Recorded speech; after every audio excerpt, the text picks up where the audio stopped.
সংবিধানের ৭০ অনুচ্ছেদের বৈধতা ও রাষ্ট্রপতি নির্বাচনের তফসিল স্থগিত চেয়ে করা রিট খারিজ করে দিয়েছেন আদালত। এতে ২০ আগস্ট রাষ্ট্রপতি নির্বাচন হতে আর কোনো বাধা থাকল না।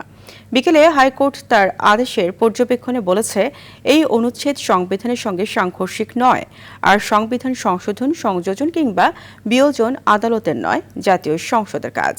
জিএম মাহমুদের রিপোর্ট। জাতীয় সংসদে দলের বিপক্ষে ভোট দেওয়ার কারণে সংসদ সদস্য পদ শূন্য হওয়া সংক্রান্ত সংবিধানের ৭০ অনুচ্ছেদের বৈধতা চ্যালেঞ্জ করে গত ১৩ই আগস্ট হাইকোর্টে রিট করেন আইনজীবী ইউনুস আলী আকন্দ। রিটে আসন্ন রাষ্ট্রপতি নির্বাচনের তফসিল স্থগিত চান তিনি। ফলে ফের আলোচনায় আসে সংবিধানের এই অনুচ্ছেদটি।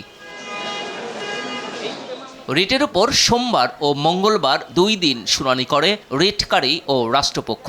শুনানি শেষে বিকেলে বিচারপতি খিজির আহমেদ চৌধুরী ও বিচারপতি AFM সাইফুল করিমের হাইকোর্ট বেঞ্চ রিটটি খারিজ করে দেন। আমরা রাষ্ট্রের পক্ষ থেকে বলেছি যে বাংলাদেশ স্বাধীন হওয়ার পরে ১৯৭২ সালে যে প্রথম সংবিধান গ্রহণ করা হয়েছিল, সেই সংবিধানের ৭০ অনুচ্ছেদ যেভাবে ছিল এখন আমাদের সংবিধানে সেই ৭০ অনুচ্ছেদ একইভাবে আছে। আদালত তার সুদীর্ঘ আদেশ ঘোষণা করেছেন এবং সেখানে সরাসরি জনাব ইউনুস আলী আকন্দ যে রিট পিটিশনটা সরাসরি খারিজ করে দিয়েছেন।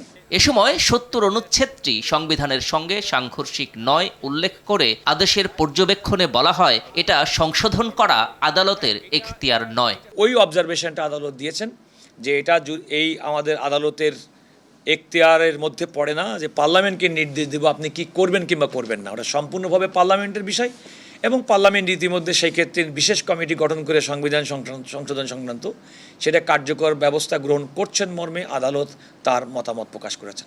এর আগে শুনানিতে এই অনুচ্ছেদের কারণে সংসদ সদস্যরা স্বাধীনভাবে তাদের ভোটাধিকার প্রয়োগ করতে পারেন না, যা গণতান্ত্রিক ও সাংবিধানিক অধিকারকে ক্ষুণ্ণ করে বলে দাবি করেন রিটকারী, যার তীব্র বিরোধিতা করে রাষ্ট্রপক্ষ।